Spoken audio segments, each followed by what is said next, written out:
Não se esqueça de dar o like. Meu marido é a razão pela qual não posso ter filhos. Agora ele traiu e eu sinto que é por causa disso. Um acidente causado pelo meu marido me deixou estéril. Eu aceitei isso e sempre quis adotar, então não foi a pior coisa que poderia ter acontecido, isso foi há 3 anos. Foi um acidente relacionado à negligência dele. E embora eu tente não lembrá-lo ou mencionar minha própria dor com relação à minha infertilidade, porque sei que ele se sente culpado, é muito culpa dele. Não há como contornar esse fato. Lidei com a raiva que senti com meu terapeuta e ela e eu acreditamos que fui bem-sucedida em não deixar isso interferir na minha vida diária com ele. Sim, fiz terapia. Não, eu não estou, ou não estava ressentida. Decidimos adotar e, finalmente, depois de 2 anos, estou muito feliz por ter um bebê que esperamos que venha para nossa casa. Descobrimos isso há 1 mês. Pensei que ambos estivéssemos felizes e na mesma página. Além disso, devo acrescentar que nunca contamos a ninguém porque eu era infértil. Nem mesmo contei aos meus pais, eles acham que foi apenas um acidente aleatório, porque estávamos preocupados com como isso afetaria a opinião deles sobre ele. Ele também me implorou para não contar aos meus amigos, quando eu só queria contar à minha melhor amiga, para ter apoio. Os únicos que sabem são as pessoas que têm acesso aos meus arquivos médicos, meu marido e meu terapeuta. Não sei se isso é um contexto necessário, mas agora parece tão necessário. 2 dias atrás, descobri que ele está traindo. Uma mulher me enviou uma foto, vou presumir que foi após ver meu texto aparecer no celular dele. Porque foi dentro de 5 minutos de eu mandar mensagem para ele naquela manhã. É uma imagem, não muito explícita. Mas eles estão na cama juntos, e é meu marido, com certeza, junto com uma mensagem que diz: se este é o seu homem, ele é um desgraçado que está traindo. Não respondi a ela, não sei como. É do hotel de onde ele me mandou mensagem na noite anterior. Reconheci a pintura atrás da moldura da cama porque falamos sobre isso. Ele deveria estar em uma viagem de trabalho. Sinto que a única razão pela qual estou calma o suficiente para escrever isso é porque estou em choque. Eu amava esse homem. Com todo o meu coração, o protegi do ódio e da culpa. Tudo o que eu queria era o mesmo amor e apoio de volta. Talvez este seja um post de validação. Mas preciso de alguns conselhos sobre como lidar com isso, porque eu nem chorei ainda. Ele só estará em casa amanhã. E tenho tantas coisas na cabeça. Estou preocupada que não seja a primeira vez que ele trai. Eu odeio a ideia de que ele está traindo porque não posso ter filhos, mas continua ecoando na minha cabeça. Devo simplesmente ir embora? Minha família mora em outro estado. Como as pessoas começam a sair quando moram juntas? Devo ou não considerar contar a todos? Porque estou considerando. Mas não sei se isso é muito vingativo. Posso sentir a espiral começando e não tenho certeza se precisava apenas digitar isso, ou gritar. Não sei se estou furiosa, machucada, humilhada ou triste neste momento. Só sinto que deveria estar reagindo de alguma forma, mas estou apenas congelada. Além disso, estamos nas fases finais da papelada de adoção, da qual fui a responsável pelo processo, e realmente não sei o que fazer. Sinto que fui atropelada por um caminhão, e sinto que dei tanto para continuar amando ele, e nunca me senti tão derrotada e traída. Desculpe novamente se isso estiver confuso. Edição. Então, dei um passo para longe e voltei para muita coisa. Desculpe por não ter respondido. Meu cérebro estava congelado antes e agora minha mente está funcionando a cerca de 1 trilhão de milhas por minuto agora. Estou tentando ler tudo. Como todos que perguntaram foram educados, pensei que abordaria isso novamente, e entendo que ele causar minha infertilidade parece um mistério divertido ou algo assim. Não é. Então, eu agradeceria se as pessoas não fizessem suposições ou mais conjecturas, por favor. 2. Isso vai soar egoísta, mas eu realmente acho que a separação vai atrapalhar a adoção. E agora que estou tentando me imaginar como entidades separadas nisso, estou ciente de que atrapalharia minha capacidade de ter filhos, mas não a dele. Ele não é estéril. A única coisa que sua traição e meu rompimento farão é arruinar minha vida e o futuro da minha família. E eu simplesmente, sinceramente, nem sei o que pensar sobre isso. Eu tenho liderado a maioria dos documentos, tenho preparado o berçário, e os horários etc. Eu nunca realmente considerei que não seria capaz de amar e criar filhos por causa da minha infertilidade, mas ser uma mulher solteira torna a adoção muito mais difícil, mesmo que eu seja capaz de ser financeiramente estável por conta própria. 3. Liguei para minha mãe, e pretendo contar a ela. Ela está em um fuso horário diferente, então conversaremos quando ela sair do trabalho. 4. Provavelmente vou continuar lendo qualquer conselho até ligar para minha mãe, mas não posso prometer que vou responder a tudo. Edição: este provavelmente será o último comentário por um tempo. Mas vou deixar meu marido. Contei à minha mãe e à minha melhor amiga tudo ontem à noite. Elas me ajudarão a descobrir quando, como e onde é melhor para registrar. Não sei quando vou registrar. Mas vou ficar com a minha melhor amiga por enquanto me situo e até que eu tenha feito um plano. Não, eu não alertei meu marido de que sei que ele traiu. E não, eu não vou, até decidir quando é melhor. Tive que acalmar minha mãe e minha melhor amiga, e honestamente me senti incrível por ter duas pessoas tão zangadas por minha causa. Estou tão feliz por tê-las em minha vida. Obrigada a todos. Mais um problema a ser abordado. Talvez eu seja sensível agora, mas eu gostaria que as pessoas parassem de dizer que preciso encontrar outra pessoa, ou que vou encontrar. Eu havia considerado a adoção antes de perder minha fertilidade ou conhecer meu marido. Como declarei em meu post. Então, não aprecio as pessoas sugerindo que preciso encontrar outro homem para adotar comigo, quando tenho trabalhado duro para ser financeiramente independente desde os 16 anos e sou mais do que capaz de criar uma criança por conta própria. A ideia de que eu possivelmente ficar solteira no futuro próximo já está doendo o suficiente. Edição: ok, acho que esta será minha última atualização por um tempo. Sei que já disse isso, mas tenho muita apreciação pelas pessoas que me encorajam a contar para minha amiga. Ela sugeriu que investiguemos uma ação legal contra meu marido pelo incidente que causou minha infertilidade. Ela vai me ajudar a descobrir a melhor maneira de fazer isso. Junto com a melhor maneira de abordar a continuação desta adoção, se possível. Honestamente, é tão estranho o quanto de alívio sinto agora, quando ontem foi apenas um soco no estômago de emoções sem sentido. Estou estranhamente calma e coletada. E minha amiga também está procurando me conectar a uma referência do terapeuta dela para encontrar um novo para mim. Obrigada novamente a todos. Estou indo bem. Eu, 31, sou agredido sexualmente pela minha cunhada, 29, desde a minha adolescência. Então, esta é uma situação estranha. Comecei a namorar minha esposa quando ambos tínhamos 15 anos. Não estávamos na mesma escola, mas nos conhecíamos por meio de amigos. Nos primeiros anos, tivemos idas e vindas até eu sair da escola e começarmos a levar as coisas a sério. Minha família possui uma grande carteira de imóveis para alugar, e por volta dessa época, eu e meus irmãos limpávamos e organizávamos as propriedades entre os inquilinos. Às vezes, ficávamos nas casas, e eu costumava ter minha agora esposa e sua irmã para ajudar, passar a noite, assistir filmes, qualquer coisa. Às vezes, estávamos assistindo a um filme e todos estávamos no mesmo sofá, meio entrelaçados, e a irmã dela começava a agarrar e apertar minha virilha. Eu contei para minha esposa, e ambos meio que rimos, ela apenas dizia que a irmã dela estava um pouco com ciúmes.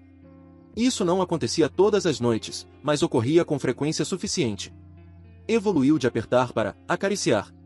Sempre por cima da minha calça, vale ressaltar, mas estranho mesmo assim. Contei para a esposa, mesma resposta. Não me incomodou nem um pouco. E virou uma piada entre nós três. Mesmo anos depois, quando ela tinha seus próprios namorados, ela continuava fazendo isso. E minha esposa fazia piadas internas sobre isso quando o namorado da irmã estava por perto. Parou talvez há uns 6 a 7 anos, quando ela entrou em um relacionamento sério e agora há crianças envolvidas de ambos os lados. Nunca pensei nisso desde então, para ser honesto, até que isso ressurgiu no último fim de semana. A irmã e o namorado dela vieram para tomar drinks e jogar. A noite estava indo bem e eu disse que ia levar o cachorro para fora por um tempo. Acabamos de reformar nosso jardim, e a irmã se anima e diz que não viu desde que foi feito, que vai dar uma olhada. Então, estou mostrando o jardim para ela, construí um grande depósito de lixo para armazenar todas as lixeiras, nunca me senti tão orgulhoso de algo na minha vida, então obviamente tenho que mostrar para ela. E quando chegamos ao canto da casa e eu me viro, ela agarra e enfia a mão nas minhas calças, realmente ali, pele com pele, começa a me acariciar e diz que quer fazer sexo oral. Eu tirei a mão dela e disse que acho que ela já tinha bebido o suficiente naquela noite, álcool. Voltamos para dentro. Comecei a limpar a cozinha até que todos decidissem ir para a cama. Me senti incrivelmente desconfortável na manhã seguinte, sentado com minha esposa, a irmã e o parceiro da irmã, todos aparentemente alheios ao que aconteceu. Nada foi mencionado sobre isso ainda. Eu não disse à minha esposa ainda. Mas entre agora e a última vez que eu e minha esposa falamos sobre isso, ela teve um bebê e perdeu muita autoconfiança, sem motivo, ela está tão bonita quanto sempre, mas desde que esses problemas vieram à tona, ela tem mostrado sinais de insegurança quando se trata de mim e outras mulheres. O que ela realmente não precisa se preocupar, mas me preocupa que ela não veja mais o lado engraçado disso e talvez pense que sou o que está buscando esses avanços. Abuso? Eu não sei. Preciso de ajuda sobre como posso abordar isso com minha esposa e sua irmã. Não há nenhum lado engraçado nisso e nunca deveria ter sido visto dessa forma. Isso é agressão e se os papéis fossem invertidos eles estariam pedindo sua cabeça. Eu confrontaria todos eles juntos, irmã, seu namorado, sua esposa e explicaria tudo o que vem acontecendo há anos. Isso não está certo e eu estaria considerando uma ação legal neste momento. Eu sei, olhando para trás, não sei por que não dei muita importância a isso. Comportamento adolescente estúpido. Eu realmente não quero dar muita importância a isso, mas quero deixar claro que isso acaba. E eu não quero que ela esteja tão envolvida, de novo, caso eles pensem que sou eu quem está realmente perseguindo isso. Eu me preocupo que isso possa facilmente ser virado contra mim. Atualização. Agradeço a todos que comentaram e enviaram mensagens. Houve muitos conselhos realmente bons e isso realmente me tranquilizou em relação às minhas preocupações sobre isso se voltar contra mim. Para aqueles que estão perguntando por que tem um problema com isso ou rindo, todos vocês fazem parte do problema. Minha principal preocupação é que isso possa ser revertido contra mim e eu pareça o agressor, e teve um comentário dizendo para conseguir provas. Temos câmeras ao redor da casa, então dê uma olhada. Você não consegue realmente ver o que aconteceu, mas definitivamente pode ver que houve algum tipo de altercação. E você podia me ver congelado no lugar. Eu não pensei em nada ao assistir as imagens antes de fazer isso, mas depois de assistir, muitas emoções me atingiram que eu não estava esperando. Conversei com minha esposa ontem à noite, perguntei por que ela permitiu que a irmã me tocasse naquele dia. Ela ficou um pouco surpresa e me disse que realmente não sabia. Disse que se sentia mal nos últimos anos, mas parou, as piadas pararam, e ela presumiu que era isso, e não queria trazer o assunto à tona novamente, já que eu não tinha mencionado e todos pareciam ter superado. Ela se desculpou profundamente e me disse que, naquela época, a irmã dela tinha se interessado por mim, o que levou a ela, a irmã, ter fantasias sobre me compartilhar. Minha esposa entrou na ideia, e sem entrar em detalhes, minha esposa gosta desse tipo de coisa, e exploramos, mas não com a irmã, obviamente. Eu contei a ela o que aconteceu no fim de semana, e ela ficou sem palavras, com raiva e magoada. Ela continuava perguntando se eu estava bem e que lamentava nunca ter abordado isso como deveria. Ela me perguntou ao longo dos últimos 10 anos quantas vezes isso aconteceu, e eu não pude dizer a ela. Ela também pediu para ver meu histórico de conversas com ela, e passamos por isso analisando as mensagens dela. Ela apontou algumas coisas que podem ser ou não preocupantes. Ela me perguntou o que eu queria fazer e disse que me apoiaria da maneira que fosse necessária. Eu pensei que mandar uma mensagem para a irmã seria uma boa ideia para ter qualquer coisa que ela estivesse admitindo. Então, fomos com isso. Eu rapidamente mencionei o final de semana e perguntei se ela sabia o que aconteceu. Ela nega lembrar muito da noite. Eu a avisei gentilmente que já havia conversado com minha esposa sobre isso. Ela desabou e começou a confessar todos esses sentimentos de anos atrás, dizendo que fica fraca e age sobre eles. Ela sabe que não está bem e tem vergonha de si mesma. Ela pergunta quanto eu realmente contei para minha esposa e me assegura que nada acontecerá novamente. Eu digo a ela que minha esposa está sentada ao meu lado lendo essas mensagens, e recebo um silêncio total até esta manhã. Minha esposa e eu conversamos um pouco mais antes de dormir, principalmente ela pedindo detalhes exatos sobre o final de semana e um pouco sobre as vezes anteriores. Ela se desculpou por não estar lá para mim e me assegurou que está e sempre estará. A irmã enviou uma mensagem esta manhã dizendo que apenas os 3 deveriam se encontrar e conversar. Ainda não respondi. Estou feliz que isso tenha sido revelado. Estou tão feliz que ela admitiu tudo. Mas sinto uma ansiedade quase paralisante. Sinto-me terrível porque, pela maneira como minha esposa está falando, ela não quer mais falar com a irmã. E me sinto terrível porque não sei o que isso significa para a irmã e seu parceiro. Eles têm uma criança e estão programados para se casar no próximo ano. Não tenho ideia de como isso vai se desenrolar para eles. Eu sei que não é minha culpa, mas sinto que puxei o gatilho e destruí uma família. Eu não pensei que precisaria de terapia, mas talvez seja isso que eu precise para colocar minha cabeça no lugar e não sentir que é minha culpa. Atualização final. Eu absorvi muitos dos comentários na minha última atualização. Eu não queria ter nada a ver com o parceiro dela e achava que isso deveria ser responsabilidade dela. Mas havia muitos pontos válidos a serem considerados, então decidi conversar com ele. Respondi à mensagem da minha cunhada pedindo para nos encontrarmos, eu e minha esposa. Disse a ela que não achava que esse seria um próximo passo apropriado e que o parceiro dela também deveria estar envolvido. A resposta dela foi que precisava de tempo antes de contar a ele. Parei o contato com ela nesse ponto. Entrei em contato com o parceiro dela e pedi se ele poderia fazer uma visita sem a criança deles e sem a cunhada. Ele pensou que fosse algum presente de Natal elaborado ou algo do tipo que estávamos planejando. Ele conseguiu vir até nossa casa ontem, e o fizemos sentar e dissemos a ele que não tinha nada a ver com o Natal. Era muito sério. Havia uma história disso, e minha esposa estava lá porque poderia confirmar tudo. E que, aconteça o que acontecer, ambos estaríamos lá por ele. Minha esposa então contou a ele sobre o que aconteceu quando éramos mais jovens e como minha cunhada se sentia em relação a mim naquela época. Como isso continuou ao longo dos relacionamentos da cunhada e, vergonhosamente, não agimos da maneira que deveríamos. Eu então contei a ele sobre o último final de semana. Eu esperava muita raiva, quando na realidade foram apenas muitas lágrimas. Ele me perguntou se já tínhamos dormido juntos, eu disse que não, e reiterei que nunca quis que nada disso acontecesse e que tanto eu quanto minha esposa estamos buscando terapia. Ele teve pequenos surtos de raiva, mas felizmente não direcionados a mim. Em algum momento, murmurou que algo não fazia sentido, ou algo assim. Eu realmente não queria saber e não insisti por mais detalhes. Ele saiu, como se estivesse atordoado. E realmente, não muito depois, minha esposa recebeu uma mensagem da cunhada perguntando por que contamos ao parceiro dela. Acredito que esta será a última atualização. Tenho certeza de que haverá mais sofrimento pela frente, mas estou tão aliviado que esta parte finalmente acabou. Curiosamente, eu e minha esposa estamos muito bem desde que tudo isso veio à tona. Ela lamenta suas ações no passado. Ainda está se desculpando por não reagir da maneira que deveria. Mas estamos nos sentindo muito apaixonados. Não estava esperando por isso. Ela sente fortemente a necessidade de me reivindicar, como ela diz, então esse processo tem sido divertido. Não tenho planos de ver a cunhada novamente. Minhas últimas palavras para ela foram instigá-la a encontrar um terapeuta e seguir em frente com isso. Minha esposa está na mesma situação, embora não a tenha bloqueado, ainda recebe mensagens dela, mas está deletando conforme chegam e me disse que está encerrando. Espero de alguma forma que a cunhada e o parceiro dela possam navegar por isso, embora minhas entranhas estejam me dizendo que já é tarde demais neste ponto. Espero que ambos recebam a ajuda de que precisam e façam o que é certo pelo filho deles. Ainda me sentindo muito culpado, mas sei que é parte do processo. Muitas pessoas também mencionaram a possibilidade de tomar medidas legais. Não tomarei medidas legais, será um processo longo e, honestamente, se algo resultasse disso, não seria substancial de qualquer maneira. Prefiro colocar isso para trás o mais rápido possível e seguir em frente, do que expor isso legalmente. Obrigado a todos. Ainda é assustador que a esposa que estava no ensino médio deixou sua irmã do ensino fundamental acariciar seu pau. Com quem a irmã mais nova aprendeu esse comportamento?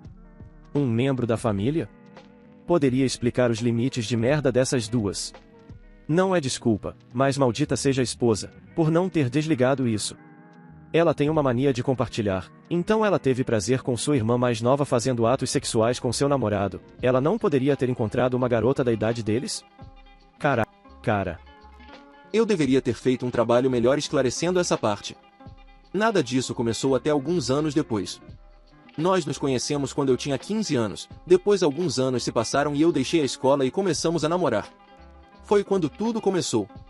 A perversão dela não tinha nada a ver com a irmã e conhecíamos outras garotas da mesma idade que conhecemos melhor. Minha esposa contou isso à irmã e acho que foi aí que as engrenagens começaram a girar. Muito estranha essa história, ele sempre falou como se fosse na adolescência e agora foram anos depois, me parece que ninguém aí é flor que se cheire. Fala pessoal, tô passando rápido para avisar que eu abri a loja do canal. Então se você curte meu trampo e quiser me ajudar a manter e crescer cada vez mais esse projeto, tem vários produtos para você escolher.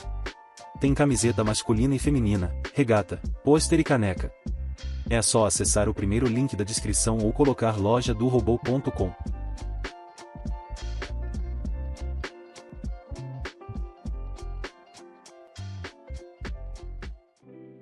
Eu recebi um pedido de pensão alimentícia de uma mulher que nunca conheci. Sou uma mulher e nunca tive filhos. Há alguns dias, recebi uma notificação de um advogado informando que estou sendo processada por pensão alimentícia por uma mulher que nunca conheci ou ouvi falar. Contexto: sou uma mulher cisgênero biológica. Sou heterossexual. Não tenho filhos. Nunca fiz barriga de aluguel, doação de óvulos, ou mesmo dei à luz ou cheguei perto disso. Entre em contato com o advogado listado no documento, um advogado bastante conhecido onde moro, para garantir que fosse legítimo e sim, é legítimo.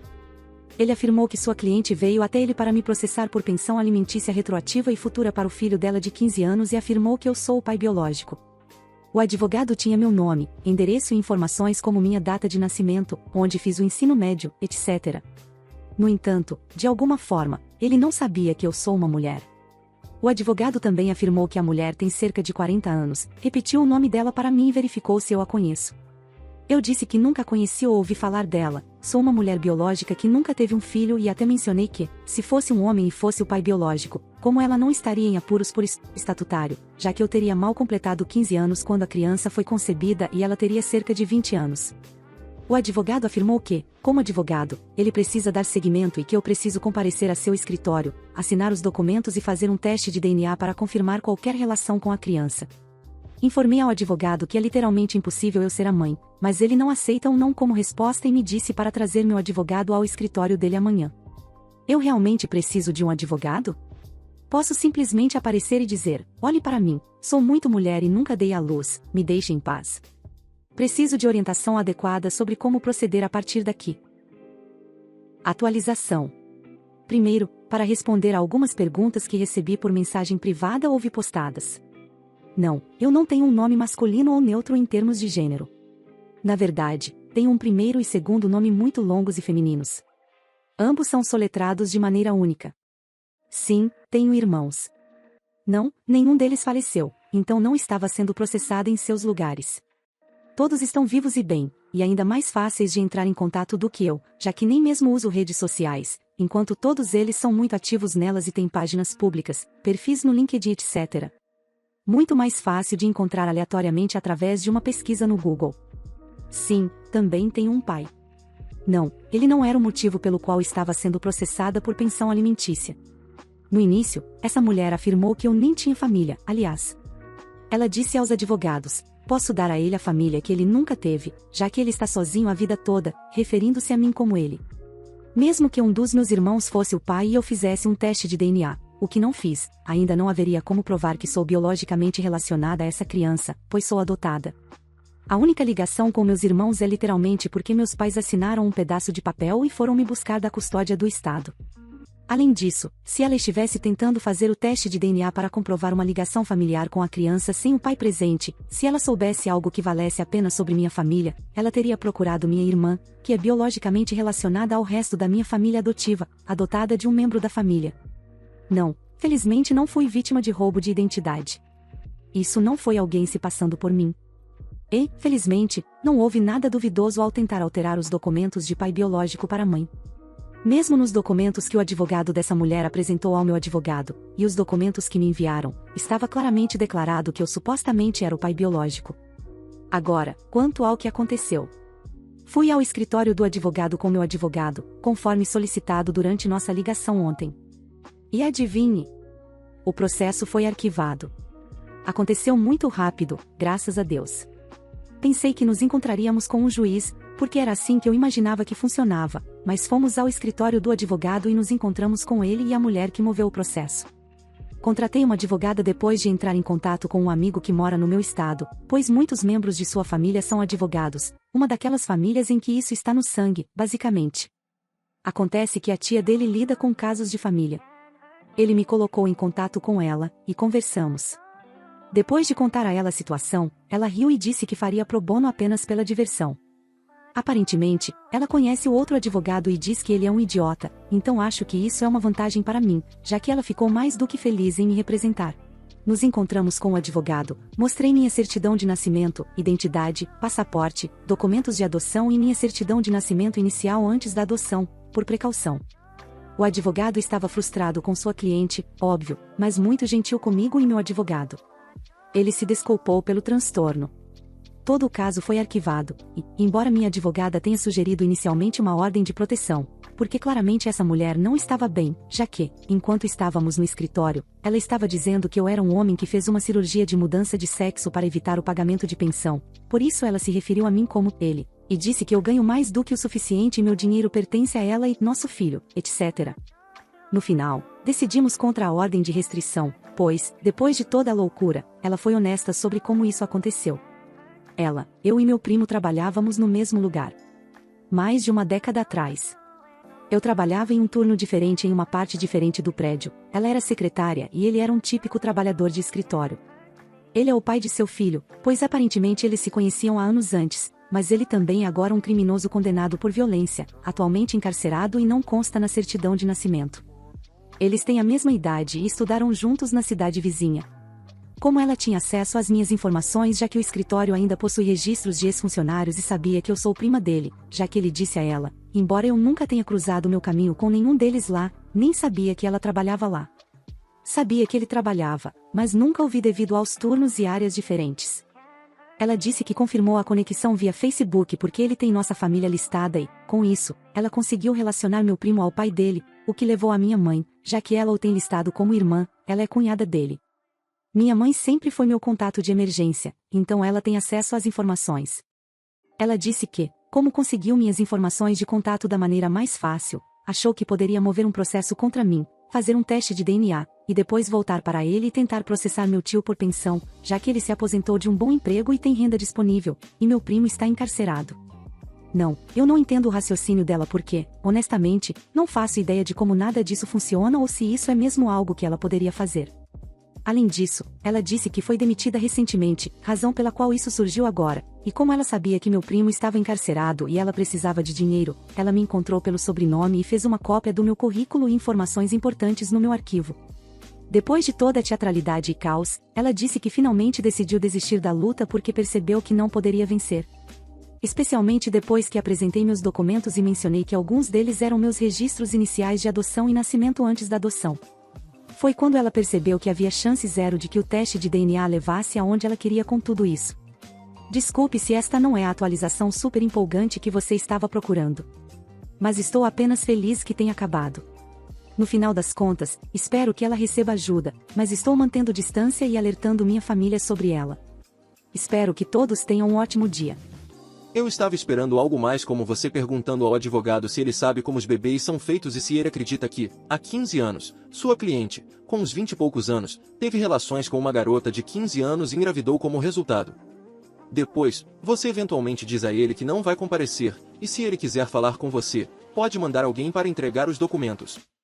Eventualmente, ele move um processo, e você aparece em tribunal, sem um advogado, e apenas diz algo como, olhe para mim. O juiz fica tão irritado com essa falha básica em fazer a devida diligência que isso leva à desqualificação do advogado, e talvez a mulher sofra acusações criminais por tentativa de fraude ou algo assim. Ainda assim, tudo o que você fez é muito mais maduro e razoável. Eu fico me perguntando, no entanto, se o que essa mulher estava tentando fazer era ilegal, e eu ficaria muito curioso para saber o que o advogado dela estava realmente pensando quando você informou que era uma mulher, presumivelmente. Ele teve que ter alguma ideia ao contatar alguém com um nome obviamente feminino. A mulher disse ao advogado dela que você é uma pessoa trans antes de você comparecer? Que situação bizarra. Houve mais conversa do que eu postei, já que eu estava principalmente tentando dar uma atualização informativa o suficiente. Ela nunca mencionou nada a ele sobre eu ser trans. Ela insistia que eu era um homem e pai do filho dela. Minha advogada perguntou a ele qual foi o pensamento inicial quando soube do meu nome e falou comigo por telefone, e ele disse que presumiu que eu era um homem pronunciando errado meu nome e disfarçando minha voz, já que a cliente dele insistia que eu era um homem. No entanto, mais tarde na conversa, ficou claro que o advogado estava ciente de como ela obteve minhas informações, e ela até forneceu a ele uma cópia do meu arquivo de funcionário do antigo emprego, que tem todas as minhas informações mais uma cópia da minha identidade e passaporte. Portanto, na realidade, eu nem consigo começar a te dizer qual era o estado mental deles dois. 8 erros que os homens devem evitar durante o divórcio. Generosidade. Não importa o que você dê a ela sempre vai querer mais. Nunca dê sem receber, não importa o quão grande ou pequeno seja. Guarde seu espírito generoso para fechar o acordo de liquidação no final. Mentalidade de casamento. Quer goste ou não, o início do seu divórcio é o fim do seu casamento. Se você passar pelo divórcio agindo como se estivesse casado, vai ser atropelado. Não pergunte, haja. Aquelas pequenas coisas legais que você costumava fazer, não faça, a menos que tenha um motivo oculto relacionado a alcançar algo no divórcio. Você pode esperar pela reconciliação até o fim dos tempos, mas 99% das vezes, a reconciliação é uma artimanha que apenas o fará recuar ainda mais e o esgotará emocionalmente. Raiva. A raiva é natural, a raiva é real. A raiva precisa ser lidada e ventilada. Mas se você mostrar raiva a ela, a menos que seja forjada e estratégica para um propósito, você perde. Mostrar qualquer dor ou emoção durante o divórcio para ela é uma perda. E adivinhe, ela não sente pena ou se importa. Evitar conflitos. Isso está diretamente relacionado à mentalidade matrimonial. Escolha suas batalhas, mas antes de escolher suas batalhas, marque seu território. Criar algum conflito desde o início e resistir terá o efeito de reduzir conflitos mais tarde. É contraintuitivo, já que desejamos manter a paz e nutrimos esperanças de um acordo precoce, mas resistindo desde cedo você reduz o assédio e o impacto dela criar conflitos mais tarde. Responsividade reativa. Diminua a velocidade de suas comunicações. Reduza para um único canal. Desative as notificações. Nada de batalhas de mensagens, não importa o que ela diga. Você não precisa responder a nada que não seja relacionado aos negócios do divórcio. Se precisar responder, seja ponderado e faça isso após um período de resfriamento. Emergências verdadeiras são raras. Rendição financeira. É fácil pensar que podemos comprar nossa saída da dor e resolver as coisas. Embora as finanças sejam uma ótima alavanca, ao dar tudo de uma vez, você perde sua alavanca. Além disso, muitas vezes jogamos nosso futuro financeiro pela janela. Não faça isso. As negociações financeiras em divórcios são posicionais. Isso significa que se você começar com uma oferta justa, terminará com um resultado menos justo. Se começar com uma oferta generosa, obterá um resultado ainda menos justo. Contraponto, fazer uma melhor oferta inicial, que é mais do que ela tem estritamente direito legal e indicar claramente que só diminuirá a partir daí, pode funcionar em algumas circunstâncias. Apaziguamento. Ceder a agressores apenas os torna mais agressivos. Recompensar comportamentos ruins ao se envolver só encoraja comportamentos piores. Ceder em relação à casa, tempo com os filhos, dinheiro, qualquer coisa assim, sem uma troca ou cedo demais indica fraqueza e é difícil se recuperar disso. Excesso de razão. Temos um ditado em litígio: o primeiro lado a agir razoavelmente perde. Sua ex foi uma bastião de razoabilidade durante o casamento? O divórcio magicamente mudará isso? Provavelmente não. Sua ex aprenderá com seu exemplo de razoabilidade a se tornar razoável durante o divórcio? Absolutamente não. Não raciocine até a ruína. Faça concessões mínimas. Bônus. Seja gentil consigo mesmo. Este é um momento difícil e todos cometem erros. Para ser sincero, muito poucos erros mudam o jogo, então apenas faça o seu melhor. Cuide de si mesmo. Encontre um espaço tranquilo para recarregar. Inicie sua recuperação cedo, defendendo-se no divórcio. Muito obrigado por assistir, comente sobre as histórias, deixe o like e se inscreva no canal. Confira esse vídeo e acesse nossa loja no primeiro link da descrição. Uma boa noite, pessoal.